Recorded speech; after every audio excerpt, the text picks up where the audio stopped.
إن الحمد لله نحمده ونستعينه من يهده الله فلا مضل له ومن يضلل فلا هادي له وأشهد أن لا إله إلا الله وأن محمد رسول الله صلى الله تعالى عليه وعلى آله وسلم تسليما كثيرا أما بعد قال الله عز وجل في كتابه أعوذ بالله من الشيطان الرجيم إن الذين آمنوا وعملوا الصالحات وأقاموا الصلاة وآتوا الزكاة لهم أجرهم عند ربهم ولا خوف عليهم ولا هم يحزنون۔ عزیزان گرامی السلام علیکم۔ سورۃ البقرہ کی آیت نمبر 277 میں اللہ سبحانہ و تعالی فرماتے ہیں کہ ان الذین آمنوا وعملوا الصالحات، بے شک وہ لوگ جو ایمان لائے اور نیک اعمال کیے، وَأَقَامُوا الصَّلَاةَ وَآتَوُا الزَّكَاةَ، اور صلاح کا قیام کیا اور زکوٰۃ ادا کی، لہم اجرہم عند ربہم، تو ان کے لیے ان کے رب کے پاس اجر ہے، ولا خوف علیہم ولا ہم یحزنون، نہ تو انہیں کوئی خوف ہوگا اور نہ ہی وہ غمگین ہوں گے۔ تو یہاں پر ایمان اور اعمال صالحہ کے بعد دو اہم اعمال کا تذکرہ اللہ سبحانہ و تعالی نے کیا ہے، اقام الصلاح اور ایتاء الزکاۃ، صلاح کا قیام اور زکوٰۃ کی ادائیگی۔ اقامت الصلاح کے حوالے سے تو اکثر گفتگو ہوتی ہے، لیکن اب چونکہ ماہ رمضان کی آمد ہے اور ماہ رمضان کی آمد کے ساتھ ہی زکوٰۃ کے اوپر لوگوں کے سوالات کا ایک تانتا بن جاتا ہے، تو اس حوالے سے یہ کوشش کی گئی ہے کہ زکوٰۃ کے حوالے سے جو بنیادی معلومات ہیں ان کو ایک بیان کے اندر بیان کیا جائے۔ سورۃ المومنون کے آغاز کے اندر بھی اللہ سبحانہ و تعالی نے جب کہا کہ قد افلح المؤمنون، تحقیق فلاح پا گئے مومن، اور آگے ان کی صفات گنوانی شروع کی، تو ساتھ ہی یہ بات کہی کہ والذین هم للزکاۃ فاعلون، کہ وہ لوگ جو زکوٰۃ پر مسلسل فاعل رہتے ہیں۔ اور زکوٰۃ کا اسلام کے اندر کیا کردار ہے،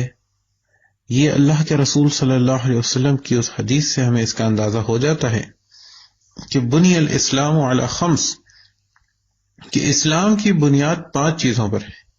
شہادتی اللہ الہ الا اللہ وان محمد رسول اللہ۔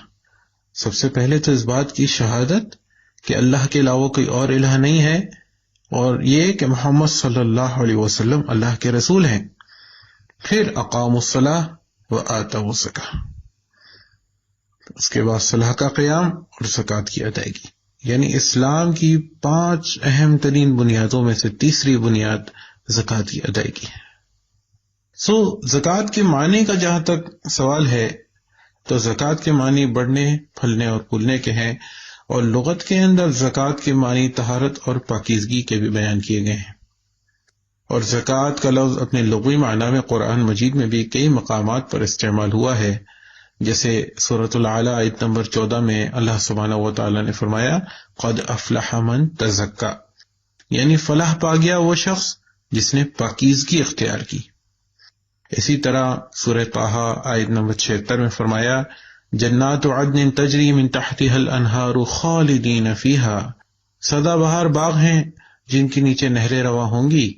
وہ ان میں ہمیشہ ہمیشہ رہیں گے، وذالک جزاء من تزکا، اور یہ جزا ہے ہر اس شخص کے لیے جو پاکیزگی اختیار کرتا ہے۔ اسی طرح جہاں سورۃ الکہف میں اصحاب کہف کا واقعہ بیان ہوا ہے کہ جب وہ طویل نیند جو اللہ سبحانہ و تعالی نے ان پر طاری کی تھی، تو جب وہ نیند سے جاگے ہیں تو انہوں نے یہ ارادہ کیا کہ اپنے ایک ساتھی کو سکہ دے کر بازار میں کھانا لینے کے لیے بھیجا جائے، اور ساتھ ہی یہ بات کہ فَلْيَنْظُرْ أَيُّهَا أَزْكَىٰ طَعَامًا، کہ اب جو بھی جائے وہ یہ دیکھ لے کہ سب سے پاکیزہ کھانا کہاں سے ملتا ہے، فَلْيَأْتِكُمْ بِرِزْقٍ مِّنْهُ، تو وہاں سے وہ رزق لے کر آ جائے۔ جہاں تک زکوٰۃ کی اہمیت اور فرضیت کا معاملہ ہے تو اس کی اہمیت اور فرضیت کی سب سے بڑی دلیل تو یہ ہے کہ اللہ سبحانہ و تعالی نے قرآن میں اکثر مقامات پر جہاں اقام الصلاح کا حکم دیا ہے وہیں ساتھ ایتاء الزکاۃ یا آت الزکاۃ کا حکم بھی دیا ہے. اور ہر دور میں اللہ کے نیک بندے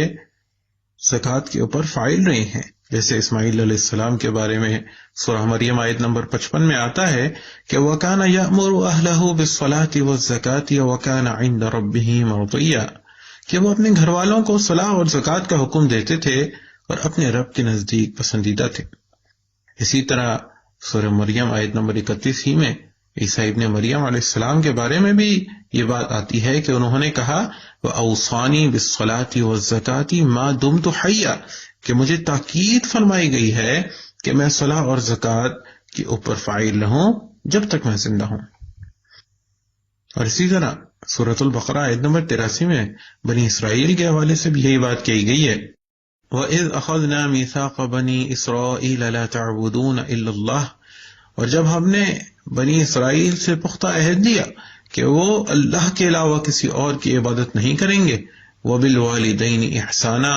اور والدین کے ساتھ احسان کی روش اختیار کریں گے. وَذِي الْقُرْبَى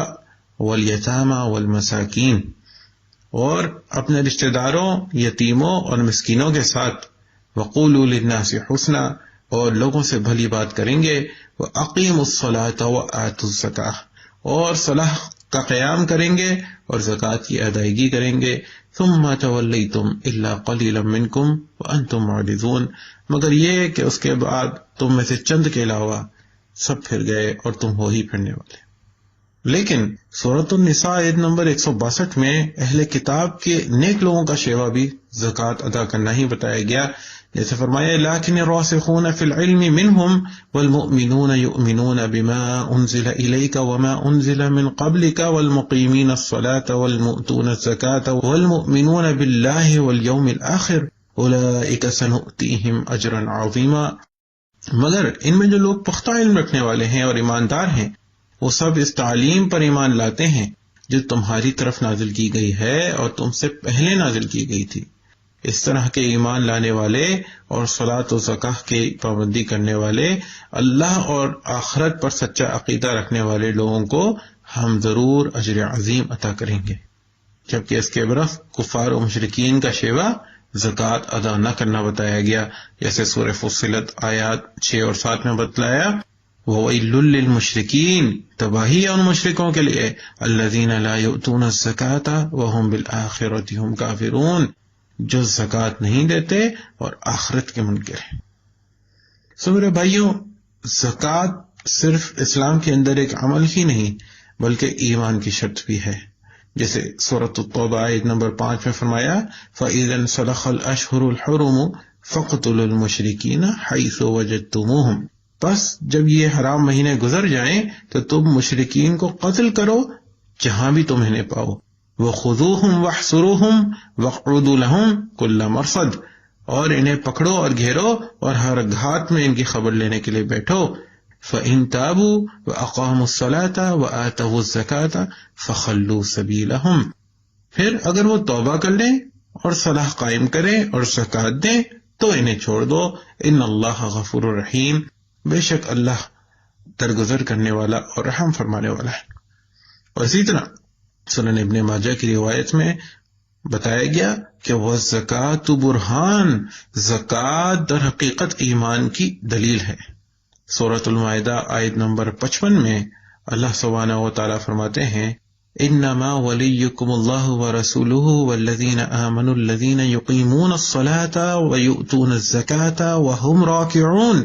تمہارا دوست تو اصل میں صرف اللہ، اس کا رسول اور وہ مومن ہیں جو صلاح قائم کرتے ہیں، زکوٰۃ دیتے ہیں اور اللہ کے آگے جھکنے والے ہیں. اسی طرح حدیث میں آتا ہے کہ رسول اللہ صلی اللہ علیہ وسلم نے فرمایا کہ مجھے حکم دیا گیا ہے کہ میں لوگوں سے اس وقت تک جنگ کروں جب تک وہ اس بات کی گواہی نہ دینے لگیں کہ اللہ کے علاوہ کوئی معبود نہیں اور یہ کہ محمد اللہ کے رسول ہیں، اور صلاح قائم کرنے اور زکوٰۃ دینے لگیں. بس جب یہ کام کرنے لگیں تو مجھ سے ان کے جان و مال محفوظ ہو جائیں گے، سوائے ان سزاؤں کے جو اسلام نے کسی جرم پر ان پر مقرر کر دی ہیں، اور ان کا حساب و کتاب اللہ کے ذمہ ہے.